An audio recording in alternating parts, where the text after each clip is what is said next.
And welcome to another edition of the Michigan Football Breakdown, focused on the defense with Vance Bedford. We do it every week, coming to you a little bit later this week because the film study this week was a little more in depth.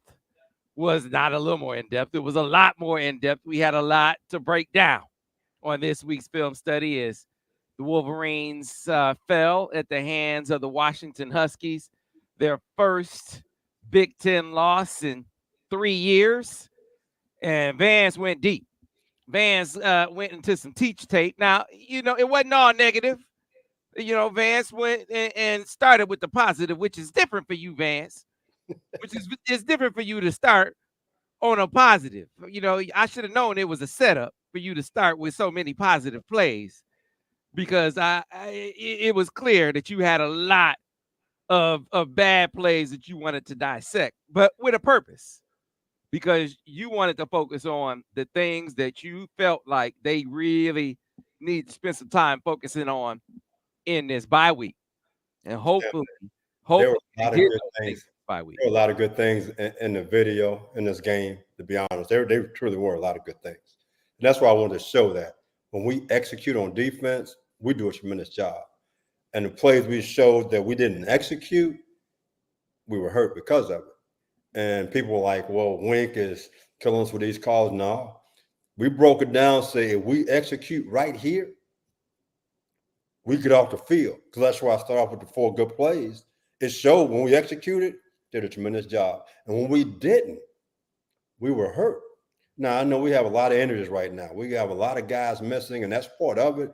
This is a great time to have an open day to get guys healthy, but it's going to go back to our players understanding what they have to do in each defense and go out and execute. Yeah, there is it's clear, especially against tempo. I think there's some confusion. For sure. Mostly with the inexperienced guys. Uh, you know, you hope that with some of the mistakes that we've seen and with some extra time to prepare for the next opponent, some time to regroup with the bye week, that they can clean some of this up. It's not the first time that we've seen tempo bother this team in the last few years. We saw it in year one of Mike McDonald's first year, right? He struggled with that in FSL. Yeah, Formation of boundaries. Wink is struggling with FSL and up tempo too. You don't see that in the National Football League. The ball's technically in the middle of the field. yeah, yeah. So you hope that this is an opportunity to. This opportunity is being put to good use to kind of correct some of those issues, especially with some of these young guys, and to get healthy, get some of these guys back that were missing last week that maybe could have helped their fortunes in a positive way. In the meantime, in between time, look, this film study was illuminating, as they always are. The film studies are available exclusively on the Autograph app. The film studies go live Wednesdays on Autograph. What is Autograph, you ask? It is a free app brought to you by our man Tom Brady. Autograph, my people, send me this locker. My man say, hey, look, I haven't put anything in the locker yet, but we're going to put something in it soon. But they said, hey, you need a home for these film studies. And we want people on our app to have some exclusive content. It's a match made in heaven. We want to have, your man Vance Bedford. It's like we know he needs some, some food for Tiki. He's these ribs and these steaks. We want to make sure Vance can take care of that. So come on home over an Autograph app. It's like, yeah, we can do that. That way we can continue to give the people what they want for free. Provide for you the film studies for free, like we always have, right? So people keep saying, you put the film studies behind the paywall. No, we haven't. They say, hey, all that stuff that you talk about at the beginning of the breakdowns, that's just useless fluff. No, it's not. We do this for a purpose. I talk about Autograph and everything that we do on the film study because it pays the bills. It takes care of my man Vance and my man Al Borges and it provides the film studies for free. I think that's a good trade-off. So all you got to do to take care and watch the film studies is download the Autograph app, available for free on Android and iOS. Just download it right now. Vance said he did it. I'm going to put the QR code on the screen right now for you to do it. Again, Android and iOS users can get it for free just by scanning this QR code that I'm putting on the screen right now. Very, very simple, easy to do. You download the app, and not only will you have the film studies available for you exclusively on the Autograph app, but many of your favorite Michigan blogs, the free ones, you can get on the Autograph app. Many of your favorite Michigan podcasts, the free ones, you can listen to on the Autograph app. Many of your favorite Michigan YouTube videos aggregate right over on the Autograph app. And of course, the film studies available exclusively on the Autograph app. They go live Wednesdays around on or around noon, or at or around noon. So be sure to check them out. And the great thing about it, when you do all of those things on the Autograph app, listen to the podcast, read the blogs, watch the videos, you accrue points, and then you can redeem those points for rewards. Great concept by Tom Brady and crew. Be sure to check it out. Can't beat it. All right. So check that out. Now, some of you don't like QR codes. I get it. Right. It's like, hey, I don't do that. I'd rather put in a link. Gotcha covered. Easy way to do it. I didn't know anything about people spoofing QR codes. So just type in this link.ag.fan/SamWeb. Link.ag.fan/SamWeb.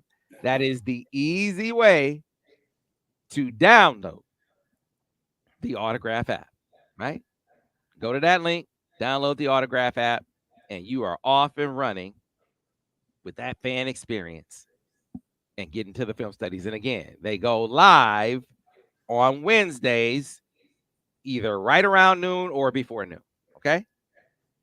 Now, Vance, we'll tell you more about the Buckeye breakdowns a little bit later. We'll put the link to help fund the Buckeye breakdown, the film study that we're going to do next week. We'll put that in the comments, in the chat, and the description a little bit later on. Right now, it's time to get to the breakdown. So, Vance, what did you think of that defensive effort against Washington? It started off on a rough note. They made some plays, wrought a little bit of havoc, but gave up a lot of yards, gave up over 300 yards through the air last week. We're very inconsistent as far as executing the defense, looking at the fundamentals. For example, the first touchdown, I think my man he slipped. He was in great position. He just slipped. Things like that happen sometimes. But overall, it's about 4 or 5 plays that you can't get back. If you take away those 4 or 5 plays, Sam, it's a good chance we're gonna win this ball game. Because going to the fourth quarter with 8 minutes to go, it's 17-17, and we get an interception. We're not playing great on defense. We're playing good on defense. We get an interception, you think, okay, we got a chance, but we didn't have a turnover. You have another turnover, and you end up losing the game because of that. So you have to give the defense overall. I mean, you lose the ball game, you give up big plays on 10 yards, you C minus to a D plus. And as we know, and we talked about this, because of our offensive struggles, we got to be B plus and A minus in order for us to win. In other words, we can't make mistakes. We have to be aligned correctly. We have to communicate. And that's what we're missing right now, is that senior leadership, the communications that we've had so well over the past 3 years. We're missing those things right now, and the depth. We don't have the depth that we once had. Man, it is definitely different. By the way, super chats are live. Mm-hmm. So those of you on YouTube, if you hit us with the super chat, your comment and your question goes right to the top of the list. So be sure to hit us with that. We're going to try the super chats out, and we'll get to the Q&A a little bit later on. Vance, when you are dealing with guys who might be struggling with confidence, there are a couple of guys on this defense that teams are going after, right? There, that might be that are struggling with confidence and that are being targeted. What are some ways, for instance, like they're targeting Jair. They targeted Jair first play of the game. What are some ways in which and there was no Amir Hall wasn't available, right? So you can't sub for him. There was no young fella come out. We're gonna put 12 in to. He was just out there. Period. So Sam, what can you do to help him? how do you know that he was targeted the first play of the game? So they came in the game, they knew that he's going to be to the left and Will's going to be to the right. If they know that, then they got something on you. See, you and I talked earlier. I would put Will, either I'm going to match them up if they got a great receiver. If they don't, I'm going to put him to the field. Because that play was to the field. And it was also to our defensive left, which is their right, which a lot of times in the NFL, you put your best corner left because most people are right-handed. So he was targeted, but I'm putting Will to the field. And I'm going to play a lot of quarter, half, or some cover two to protect my man to the boundary. It's ways I can protect him where he can get his confidence back. And I'll put all the pressure on my best player. My best player is Will Johnson. Even if he's injured a little bit, I'm going to still put pressure on him. Hey, you my dude, we're going to ride you. If you got a broke leg, you better get out there. We're going to put some plaster on there. We're going to ride you all the way. You can't come off the football field. And so I'm going to find ways to do that. That, number one, protects the other guy. And that puts Will into the heat, which he should be because he's your guy. And again, I'm going to play a lot of cloud with him, or I'm going to play a lot of deep third where he has underneath help. Well, all you got to do is play deep. Don't worry about the underneath stuff. You make sure any double moves, any vertical routes, you're in position for that. So it's things you can do that can help him out. Yeah. Yeah. It's tough. It's a tough deal. I just that with a player who might be struggling on confidence, because I just remember the play against Texas was in cover 3 and they double moved him. That shouldn't happen in cover 3. I understand. I understand. Cover 3, Sam. I know. I understand that. That's what I'm saying. I'm looking for answers, coach. It's like this. It's like kid growing up. The old thing is, say that stove was hot, don't touch it. Well, you go touch it to find out. You never touch it again. Well, you go back to that game you just talked about. He touched the stove. You shouldn't get burned the second time around. He has to learn some things on his own. That's how you grow. So when you make that statement, he's not growing. So he's coming off after the Texas game. He had a couple good games. He really did. We talked about that. We showed a bunch of his plays. I mean, but when you watch that particular play, okay, when he broke on that quick out and it turned up, his eyes were bad. His break point on the receiver was bad. That's a technique thing that can be improved, and he can get better at it, but it takes work. To defend double moves, you have to work on that in practice to teach guys how to. Whether it's playing man, whether it's cover 3, what is your breaking point? I always told a guy in 3-5 means you bring in 5 guys. I never broke for interception in that defense. I broke on a spot on that receiver just because of double moves. I had to protect those guys. And so you got to teach the same thing, Sam. You can get better at it. Can you protect the nickel? No. Nickel got to be a baller. We don't have a baller in there right now. He's hurt, but we don't have a baller. I've been calling for Will Johnson for 3 weeks. Excuse me. So you got to get better at that because he doesn't understand what's happening to him right now. That's the problem. You can't have a nickel back, Sam. You cannot hide a nickel back. That's been our most productive spot for 3 years. Dak's a first-round pick, starting in the NFL. Mike, drafted, very productive spot. And now we go to not a lot of production. And it's hurting us right now. Yeah, that's a tough one. That's the other spot that they're really attacking. Those 2 spots are the spots they're really going after hard right now and with success. and with success. So that's why when you talk about the bye week being really good, those are two first time starters um, being thrown into the fire and probably really feeling it from a confidence perspective. But it's not it's not a sympathy thing. It's more a hey, can the break give them a chance to regroup, A, and then B, give their the competition or the depth at the position a chance to heal up to a point where the coaches have some alternatives that they can throw in there because both their backups were out. Amir Hall was out and Jay McBurrows was out. So That makes it tough, Sam. But going back to nickelback, that's a position where you need to be have great awareness. You look at Mike. I thought when he came in, I said, man, we lost a lot with Dax leaving. And they said, don't worry about it. Mike had great awareness. He understood where his help was. If you have a guy in there that's not very aware, he could be very gifted athletically. He's going to be a bad nickelback. He has to understand the defense.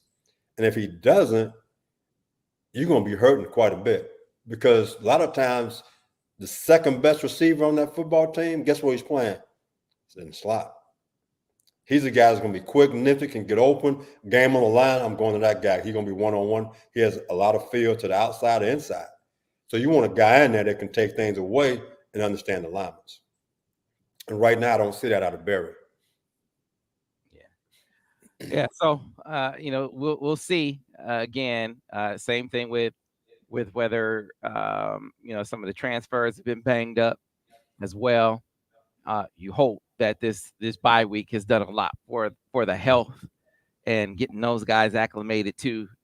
Does this give them a boost in their overall personnel and then understanding and then ready for tempo? Ready for tempo has been a huge fact. I said this to you in the film study. This has been a defense where if I had to describe in a word, it's inconsistency. They make two really good plays and then there's a huge bust. They're a top 5 defense against the run, and they're terrible in pass plays of 10 yards or more. One of the, I think, second to last in the country in pass plays of 10 yards or more. Because it's just like a huge bust. We break down the play where it's like 3rd and 8, and it's like 6 guys are coming, and 3 guys are running wide open in the middle of the field. Vance, it's a clear bust. This is a clear bust. Some guy is rushing that shouldn't be. Some guy is dropping to the field that clearly shouldn't be. Right? I mean, just you got busts all over the place. Sam. After 2 good plays, but on 3rd down, somebody's doing something that two or three, 1 or 2 guys doing something clearly they shouldn't be doing. I always said this. You didn't heard me say this for 3 years. If you count to 3, you can play for me. We got guys apparently can't count to 3. All you got to do is be able to count, Sam.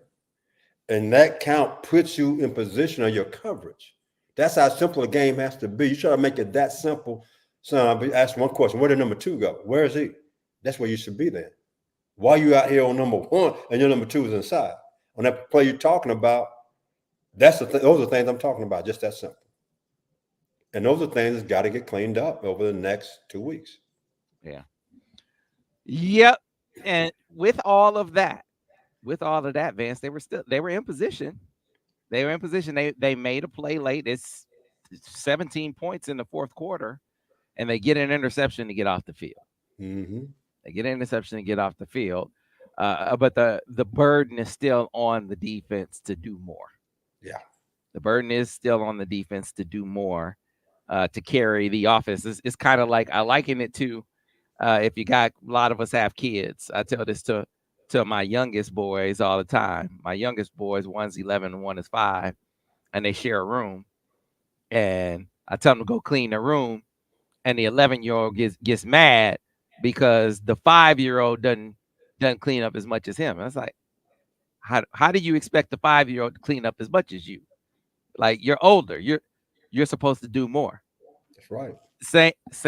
Same concept here. Yeah, both of you are cleaning up, but you have to do more. More is expected of you because you're the oldest. And I kind of look at offense and defense the same way. It kind of is what it is, Vance. That's about right. Man, and I read a bunch of comments on social media about different things. And are they doing too much? Is Wink blitzing too much? Are we doing this and that?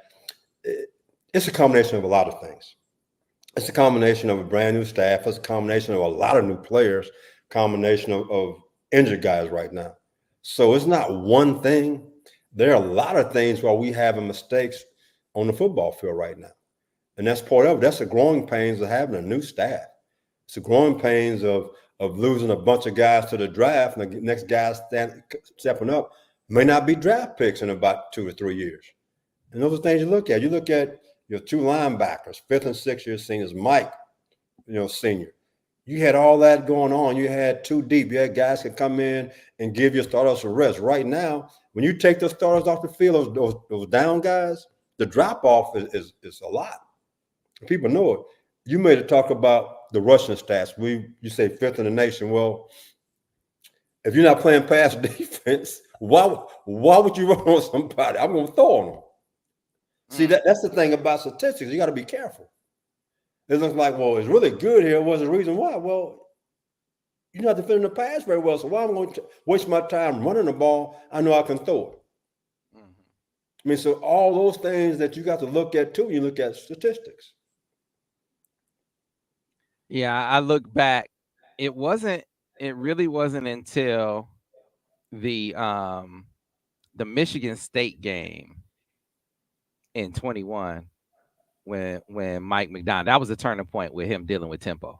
So that what week of the season was that? I don't remember. It was around the midway point. About 4th or 5th game. Yeah, it was around the midway point of the season where you had issues with tempo up until that point, and then it kind of got fixed after that. Because I remember you talking about it up until that point. Yeah. And so, we can hope that the same thing, we can hope that the same thing kind of happens now, that they start to get better at it from this point on. Right. I think so. Like I said, this open day is happening at the right time to clean some things up. And at this time, the coaching staff, they have a good feel for what the players can and can't do. The name of the game is not what I know as a coach.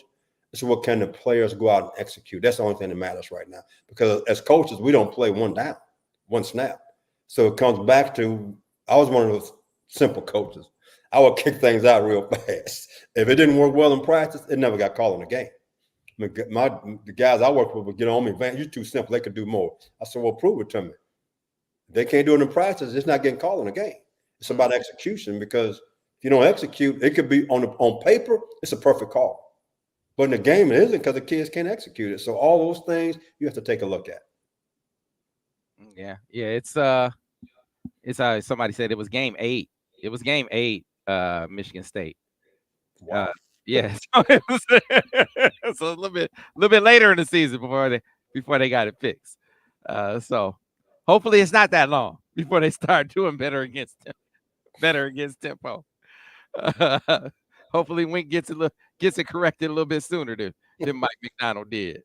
So anyway, history has a way of kind of glossing over how long it took. Yes, it does.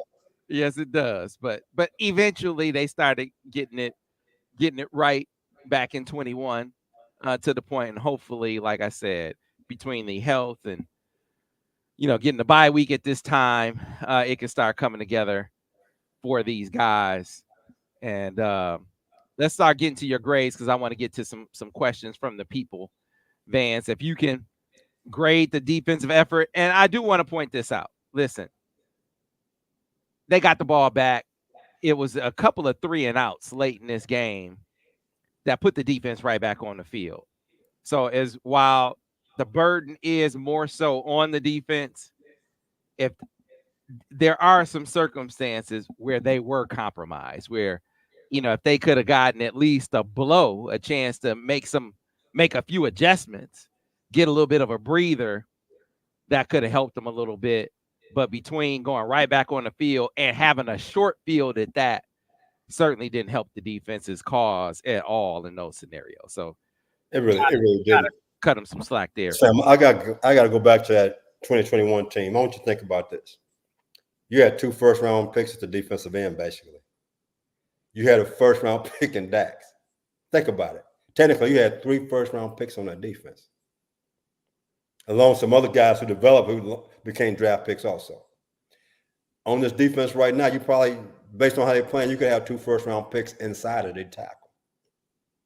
Okay, you could have a first-round pick at corner, but then a drop-off at everybody else and backups, it's a huge drop-off.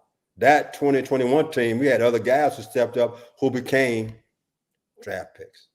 So do we have those kind of players right now to make that kind of difference that can get us over the hump? I hadn't even gone to the offense what they had. I'm just talking about the defense. But that's, like I said, we went back a little bit, but let's keep moving forward. All right. So Vance, your grades from the game, from the loss against Washington. Let's start up front with the defensive line. The defensive line, like, for the most part, when they just rushed for, they did a good job. I want to give those guys a C+. There's a couple of times where they had some runs in the fourth quarter. We had a blitz on. We had guys not schooling the football Christians for 10 or 15 yards. For the linebackers, my man, number 15, I think he balled out, Sam. Because of his play and the plays that he did make, again, I'm giving him a B-. Now, for the secondary, I got to give those guys a D. I got to give them a D. It's just a lot of things that happen, execution, where you're supposed to be, technique, missed tackles, the list goes on and on and on. And when your secondary is getting a grade of a D, you're not winning any ball games, Sam. Not going to happen. Yep.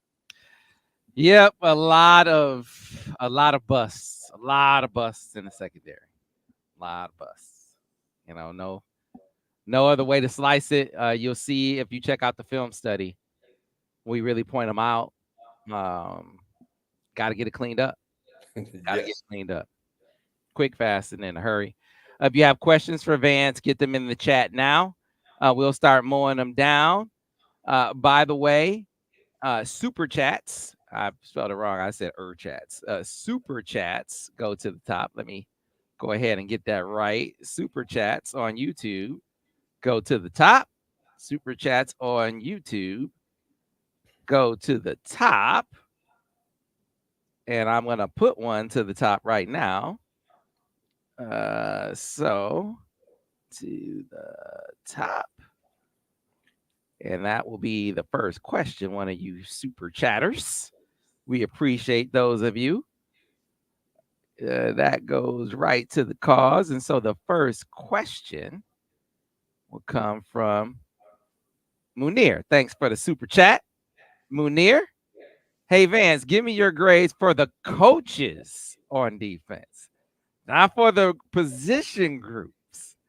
He wants grades for the coaches on defense. Esposito. Sam, they don't play. Lamar, Browder, Wink as a whole, development, play calling, etc. They don't play one snap, so you don't give a grade if somebody don't play. If you just look at the execution of what's going on right now, I mean, a grade would probably be a C+ to a B-. It really would be, because of when you look at execution and the amount of bust that's going on right now, that comes back to coaching. I've been there. I understand that. And I think with this 2 weeks, they won't sit down and talk, say, this is what our kids can do, what they can do, throw this out, put this in, throw this out, throw that out. So we simplify it. How can we get these kids to play better? So from that's how I look at it from that standpoint. All right. Next one comes from Chris Wilson on YouTube. Says, hey, Sam and Vance, can't listen live. I had a question. I noticed Hill was matched up one-on-one with Boston a ton. Any reason why they didn't put Will on him since the youngster was struggling? Well, we play left and right corners. And again, we talked about that earlier, is that, going forward, do you put Will to the field? Do you match him up? Right now, they play left and right so that they know where the guy's going to be most of the time. So it's easy to find a guy and match him up. But several times we had cloud technique and we still had issues. So again, we just got to match things up. Again, for me, coaching, if I'm not matching up, Will Johnson's going to the field. My other corners, they go into the boundary. I don't play from quarter, half, roll them up. I don't get them out of the mix in deep third. I'm going to find ways to protect that guy. I don't put all the pressure on Will Johnson, who's supposed to be my dog, and I don't put the pressure on him. Okay. On to the next question from DJ. Coach, when Hill slipped on the TD in the end zone, it looked like he was trying to turn to intercept the ball.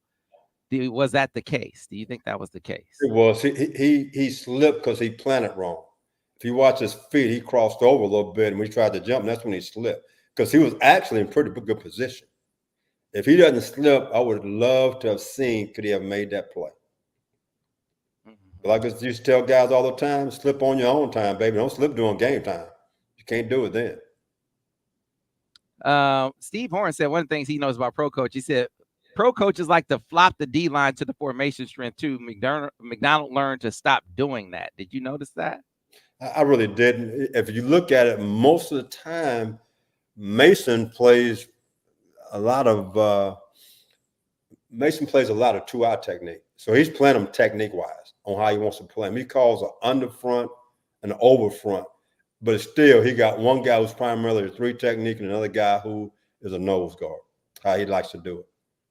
So he's playing technique based on what they call the front, what they set it to. Okay. On to the next one. Let's get to. All right. X the Prince says it just seems like there's more pressure on our secondary than there should be, or we just aren't very good in the secondary positions. Which one do you think it is, man? I think because of injuries, we're struggling in the back end with so many new guys. And the scheme we're playing, we're more aggressive, making the ball come out quick. Our players need to play smarter. As you study video for the week and you start breaking things down, how does he come out of his break? What is his split? What is number 2 doing to give yourself an upper hand? Right now, I don't see that type of awareness out of our players except for Will Johnson. But again, it's his 3rd year as a starter. The other guys have not. He's showing the experience of a guy who's played, studied video. The other guys are not showing that. And we have put more pressure on them because we zone pressuring a lot more now than what we have in the past. But at the same time now, we'll pressure and play cover 2 behind it. And when we do that, sometimes we don't execute with our corners. Steve Horn asks, Vance, with Josiah missing the game and Derek Moore missing the game, because Josiah missed the game before Washington and Derek Moore just missed the last game. Would you like to see Jay Sean Barham, number 1, get some more edge rushes? We tire out at the edge with our depth. Would you like to see him slide over to the edge some? I would not. Let him stay right where he is and learn what to do. You know, a lot of times he blows assignments. You start moving him around, say do something different. He's having a hard time trying to figure out what he's doing now playing linebacker. So if I start moving him around, now I'm going to ask him to learn 2 positions. You asking for more bust by him. I mean, one time he was blitzing inside. He was supposed to be in a B gap, and as the play developed, he was in the A gap. He gave the quarterback an escape lane if they had more time. So I'm not going to let him play 2 positions until he figure out how to play 1 position the right way. Smash the number says, Vance, do you think Michigan's defensive conditioning is lacking? They seem gassed in the 4th quarter. Well, you're playing a lot more plays, you're going to be gassed. Last year, they rotated a bunch of guys in there. They don't have that right now. Just imagine this.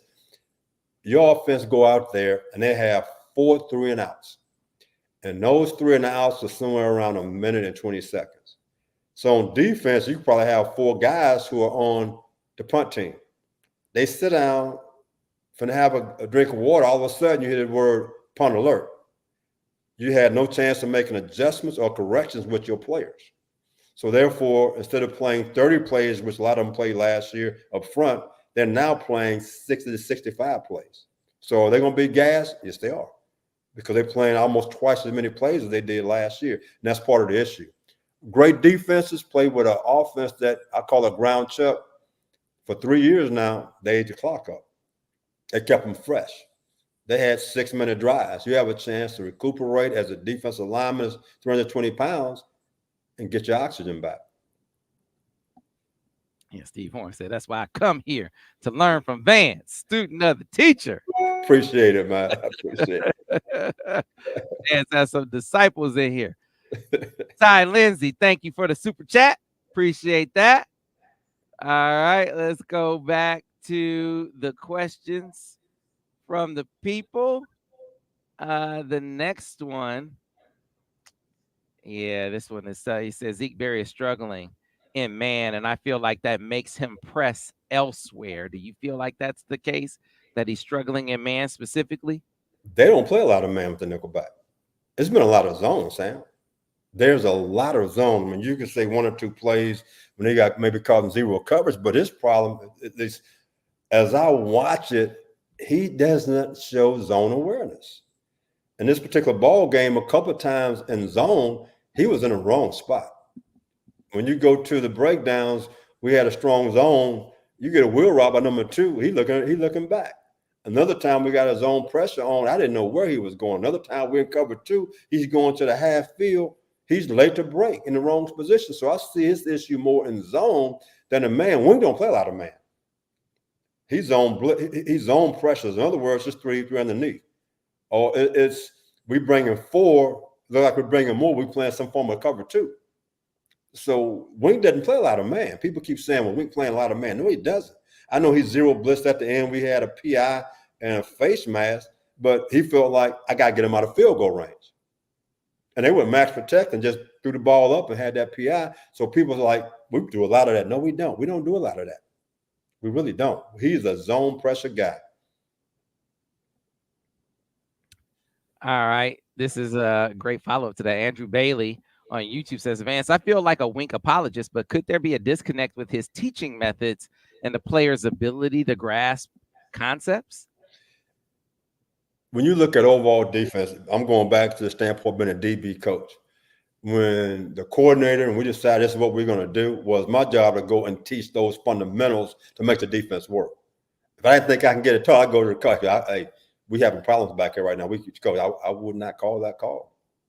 Because in practice, in the meetings, my kids are not getting it done. So it's up to the secondary coach, the linebacker coach, the D-line coach, however their staff is broken up, to break things down. Wink doesn't coach every position. Wink oversees everybody, but he doesn't coach every position. He's not in the meeting rooms and sitting there for an hour breaking things down with the DBs, and he goes to the linebacker, break down for an hour. He doesn't do that. But it is his job to oversee what we're struggling here. I can't run this because this young man is not getting it executed. That's where his strengths has to come into play. All right.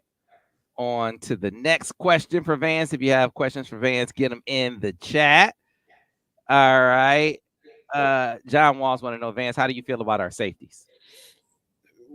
We are playing below average. Our productivity out of our safeties right now, it needs to improve quite a bit. It appears that we have some guys nicked up. And again, just as a nickel back, you have to show certain awareness as far as what Wink is asking these guys to do. And they're not showing a lot of awareness as recognizing formations, where are the receivers, how to break on the quarterback. We had a play, it was 3rd down and 10, and we were in 2 robber. And a backside safety, I think it was number 6, you pointed out to me, Sam. He's a half-field guy. He's outside the numbers, and the quarterback throwing down the middle of the field. That's a lack of awareness. You're in zone football and not being aware where the quarterback is looking. So we having a problem right now with our safety play. I mean, it's below average just watching them play right now. All right, on to the next one. Steve Hornback, he said, back again, he said, Vance, what is the technique we are playing on those slants with off coverage? Should we be reading flat-footed? Well, if we read flat-footed and run by us, you're going to say, how can we not backpedal it? So it's on left or right hand. But the biggest thing on that particular play, it happened twice, to be honest. The one play, we're in quarters coverage, and the corner wasn't ready. The ball was snapped. He wasn't ready to play. But the things we talked about for the past 3 years, Sam, we always talked about splits. Number 1 had a gigantic wide split. He's coming back inside. It could be a slant, and go. The number 2 receiver was 2 yards inside the hash. we had a nickelback inside number 2 with a safety inside of 2. As I said in our cut-ups, I would not ask Charles Woodson to cover that slant by himself. Now, he probably could have, but I wouldn't put him in that situation. We had 3 guys. I thought Randy Moss was out there playing. We had the nickelback, the strong safety, and the Mike linebacker on number 2 with all that field by that corner. That corner had no chance. Had no chance. So, again, those are some things that can be cleaned up in practice. And, again, I don't know what's being taught. I taught quarters a lot of different ways. But that corner should not have been by himself that way. On that split by number 2, then the safety should have been outside of number 2 to help out be in the slant window. But he wasn't. He shouldn't have been by himself that way.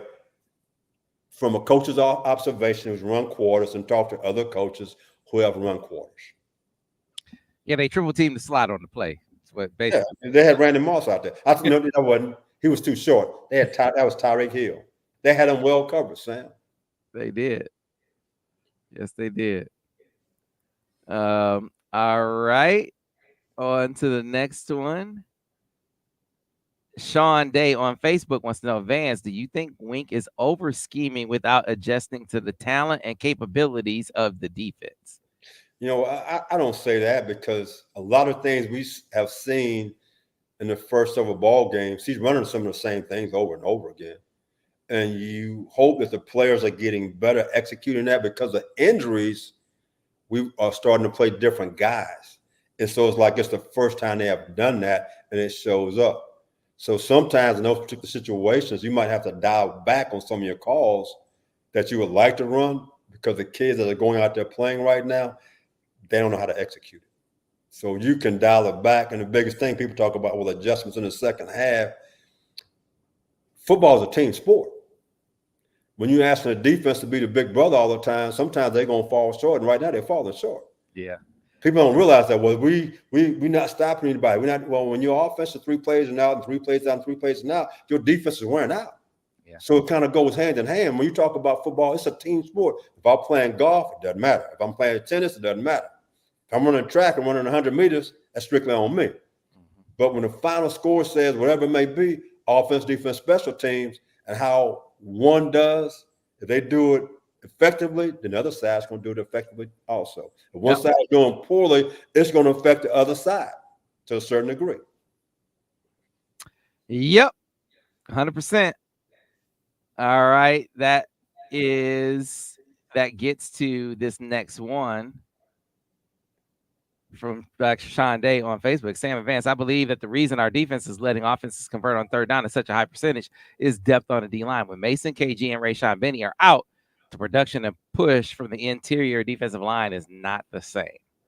From that standpoint, the last part of that question, you're exactly right. It isn't the same, but that's not why they're converting on third down and long. They're converting on third down and long. We're not executing on coverages. I mean, some of the calls in this past ball game on paper were good calls, but the execution of those calls was poor.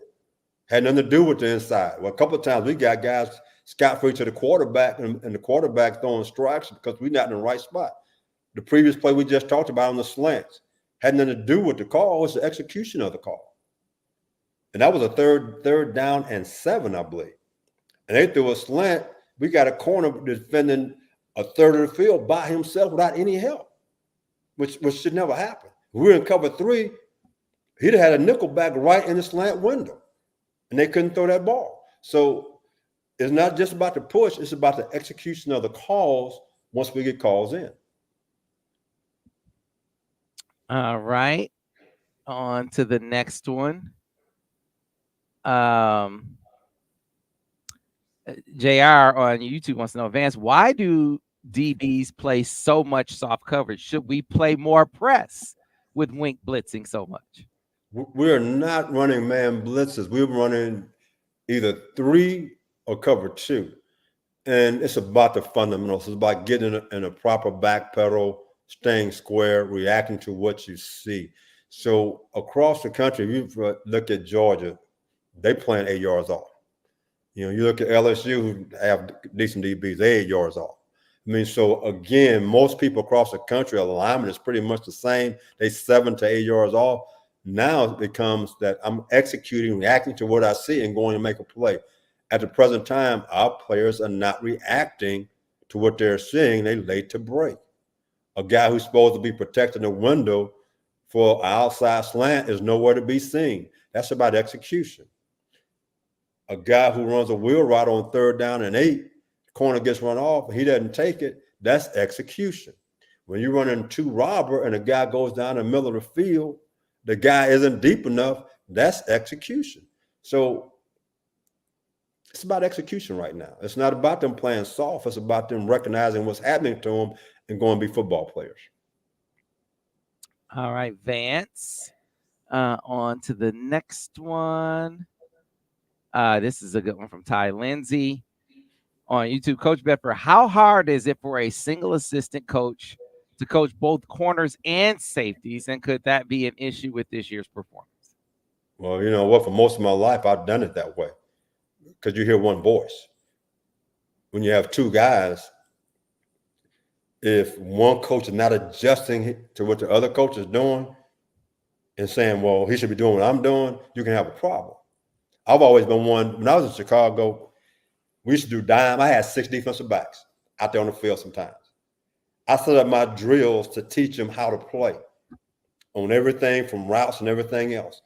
When I was in a situation where it was 2 DB coaches, for example, we played cover 2, for example, on 3rd down and long. My safeties, how the coach was teaching, never came off the hash mark. Therefore, I saw that. I adjusted how my corners to play to take away the 4 vertical. If I hadn't done that, we'd have given up a lot more touchdowns. So again, when there's 2 coaches, one guy has to be in a position to understand how this other guy's teaching this so I can adjust how my guys will play to make it successful. And some guys can't do that. So 2 coaches to help out when it comes to drill work, but I'm a firm believer you got to have one voice when you input a defense and not 2, philosophy-wise. All right, Vance. Here's a good one. We kind of touched on this a little bit, but I wonder with another game if you have a different opinion. What coverage have we had the most busted coverages in? In my opinion, it's been 2 robber because you're trying to get your robber to understand what he has to do, who he has to take. And I seen that. And in this ball game, it happened for a big play. And also, to be honest, quarters. I mean, what are we asking those guys to do and how to play? Because each week I see something a little bit different. And our players do not understand anything about splits. And you know, I'm a big proponent of splits. That tells you a whole lot on what's going to happen to you. And our guys don't seem to understand that. So when you get into a coverage, if they don't understand that, how can you play, Sam? How can you play? Because that'll tell you what's going on a lot of times. And I don't see that out of our players at the present time. All right. What's your Michael Kirkland on YouTube wants to know what's your evaluation of number 7, Makari Page? He is not playing well at the present time. He's struggling a little bit. He's a guy that's playing a robber coverage, and they ran by him one time. And again, I don't know what he's been asked to do, to be honest. But I was hoping that I would see him as a leader out there, and I don't see that. He's making some mistakes like a young player makes sometimes. So we need for him to step up, take ownership and leadership to help the young guys out there. That has to be his role as a veteran right now. And he hasn't lived up to that standard. Here's one from Jay Marion. Vance, what's the difference in how McDonald, Mentor, and Wink run this system?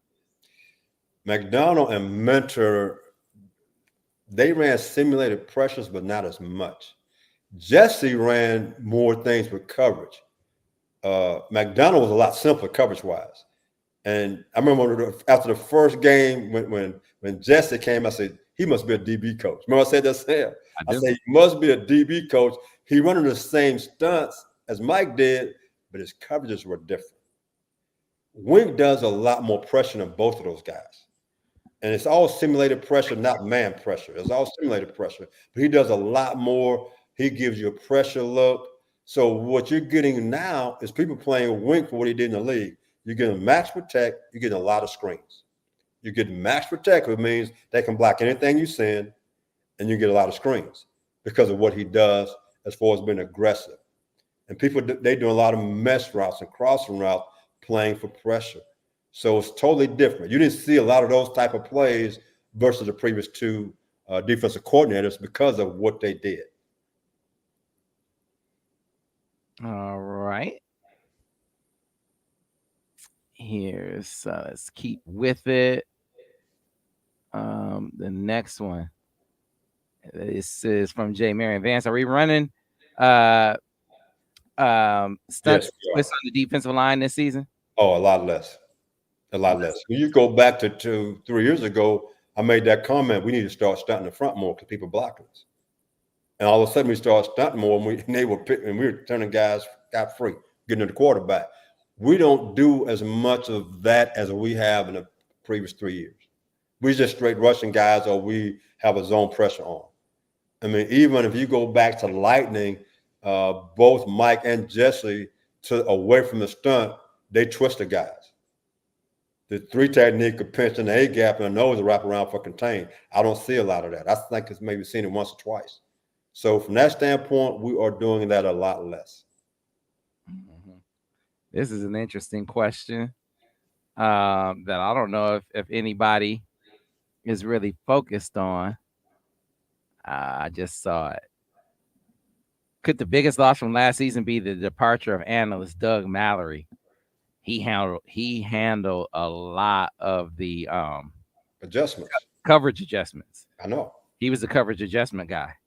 Which that, you know what? That is pretty good. That's a good question. Mm-hmm. You got to have another set of eyes.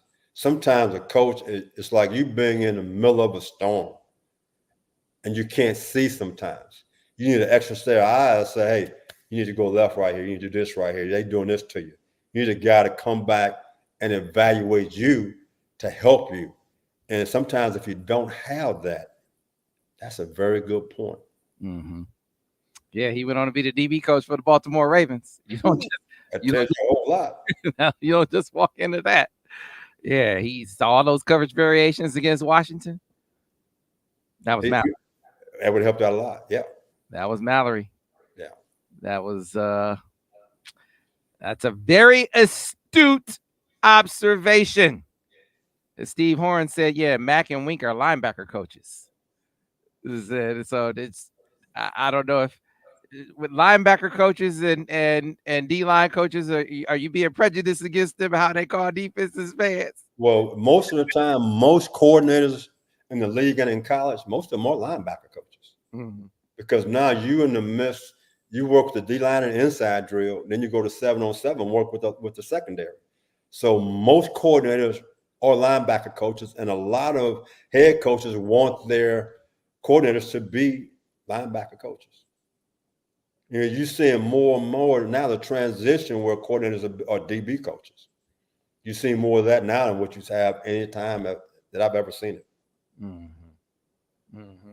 I got you. All right, so Vance, to kind of wrap things up. I mean, you've seen this team through 6 games. You know their faults. Yeah, and you've coached teams. So how would you go about addressing the issues with 2 weeks to prepare for Illinois? How would you go starting to address the issues in the bye week?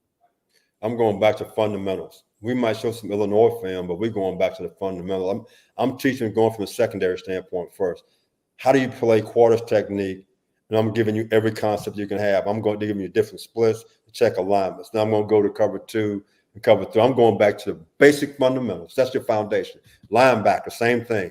Where are your drops? How do you get to this spot? How do you do different things? My D-line, I got a reason they're not doing a lot of stunning me because you said I got 2 guys inside that can eat up 4 gaps. I'll let those guys go play.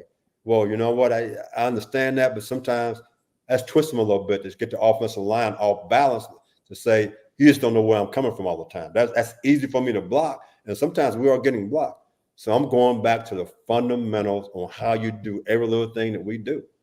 And I want to get better at that. And as we watch video practice, I need to ask you questions. Why did you do what you just did? I'm not going to tell him what he did wrong. I want him to explain it to me so I can get in his head to figure out what is he seeing to correct the problems that he's having at every position. There was a play I was going to put on in the breakdowns. We had, I think it was a rock on, and they ran a counter. That defensive end should have spilled the football. A guy's coming outside of him. He didn't, Sam. We didn't get to it because we had too many plays already, and the ball hit inside of him. Again, on paper, it's a great call for that particular play. The execution wasn't there. It is for 10 yards because the defensive end who was supposed to go down and spill the football, he forgot it was a guy blitzing outside of him. I got to spill everything I see. That's execution, Sam. That's all it is. So I'm going back to the basics. I'm not worried about Illinois. I'm worried about us. And I'm going back and teaching the basic fundamentals of how to play the game. You know, I asked you this before, Vance, and maybe it still applies, or maybe it applies again. I mean, do you reduce what you do again? Maybe they reduced it and then they tried to expand again. Do you go back down? Do you scale back again? I wish I knew exactly how many different calls that they actually do. It's like this past ball game. We saw overwheel on our cuffs probably 4 times. It's something he saw against their offensive line and offensive what they're going to do. So that was a staple in that game. Each game, he goes into a game plan with specific things on how he wants to attack people. I've seen Joker Mike 2-robber in almost every ball game. So he has some staples that he brings to every ball game that we should be a lot better at this time than sometimes than what we show. And that comes back to a lack of awareness of our players. Now, Sam, if they are struggling, you cut back. Mm-hmm. If they are struggling, you do cut back. You simplify things so you can get more reps at the things that you need to do to win. But always remember this. Always have enough bullets in the gun when you go to a battle. I hear you. I mean, it's at some point I'm just run base cover 2 or like you say, quarter half, and let's just run this real well and let the chips fall where they may. I'm a firm believer in that now. If I have guys struggling, I'm finding ways to help them not struggle. Just that simple. It's not, well, hey, he should be able to do that. Now, I was never one of those guys. I never say he should be able to do that. I said, well, right now he's not in a position where he can do it. But these are the things he can do. So, you know what, coach, let's call these things here. Otherwise, you put him in harm's way, which put the whole defense in harm's way. And so for the coaches on that staff on defense, they got to speak up. Now, whether Wink listens to him or not, I have no idea. When I was a coordinator, I always listened to my guys. They could bring something to the table. Come on, I worked one time where guys wouldn't say boo. So I had to do it all by myself. Mm-hmm. I had another job where guys, they would speak up, and it made us a better team. Because when I was a DB coach, I never set up. I was like, you know what? I'm bringing something to the table because if we don't, I'm putting a for sale sign in front of my wife's house. So therefore, you're going to hear me talk. I'll tell the coach real fast because we can't do that, coach. That's not going to work. My guys can't do that. I had guys used to get mad at me. I just say, they can't do it, coach. I'm sorry. That will get us beat. You can make that call. That's going to get us beat because that guy right there, he's not in position where he's able to do that this time. But he can do ABC. He just can't do D. So let's go live in ABC. Because you figure, hey, I could speak and get fired, or we could do what you talk about and get fired. So I might as well speak. Yeah, I might as well. Hey, I'm going down swinging, brother. That's all I got to say right now. That's what I'm going to do. I hear that, man. Like a man, Ray Charles say, make it do what it do, baby. I hear that, man. Speak your mind. I will go down swinging for sure. I'm right there with you. Hey, Vance, they say, hey, they need Vance. Money and Silver said we need you to come out of retirement.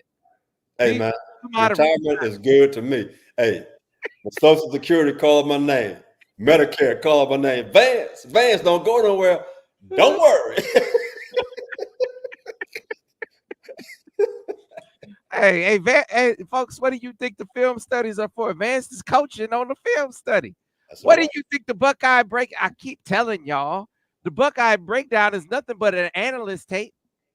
That's all it is. You think coaches don't watch the films? Come on now. Come on, people. This is teach tape. This is counterintelligence that we put together. Sam, I said in a thing, say Vance not a yes man. I got to tell you a story. So I'm at Oklahoma State as a coordinator. Nick Saban is the head coach of the Miami Dolphins. 4 people already turned him down. They didn't work for Nick. So they called me. I said, if you want to interview me, say call Lloyd Carr and Dick Duran, two of my previous head coaches. 30 minutes later, Lloyd Carr called me and said, Vance, Nick Saban gonna call you and offer this job, but I told Nick that you hire Vance now, he gonna speak his mind. Because with Lloyd, I always have my voice. I'm gonna say what I believe in.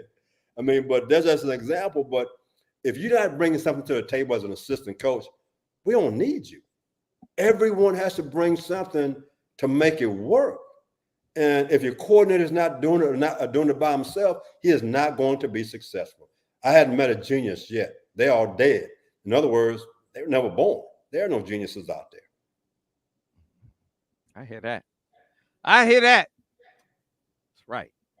Vance Bedford. Listen, folks, we are going to do the Buckeye breakdown.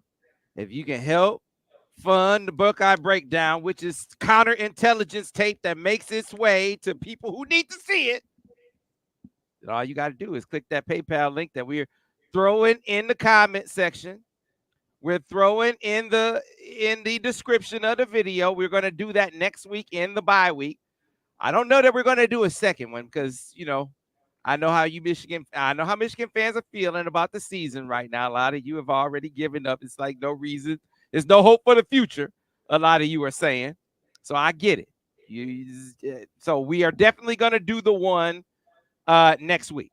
So if you want to help fund the Buckeye breakdown, then go ahead and help by clicking this PayPal link that I'm putting in the comment section right. I'm putting it in the chat right now. This will help fund the Buckeye breakdown. That way, Vance can get his ribs and his buffalo. What is your buffalo steaks, Vance? I don't know what all you be grilling. Them beef ribs, man. Beef ribs. There's less fat in it. It's more healthy. I'm eating my red meat now. Yeah, we gonna get Vance ready. I gotta send him a bunch of Buckeye video so we can get that Buckeye breakdown for you ready next week. We're gonna have that tape ready for you. And of course, folks, don't forget, if you want to see the film study, which will go live tomorrow around noon on the Autograph app, you got to be sure to download it.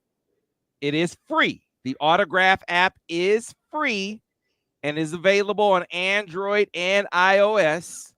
All you got to do is download it by scanning this QR code that I'm going to put up on your screen right now once again for you to see.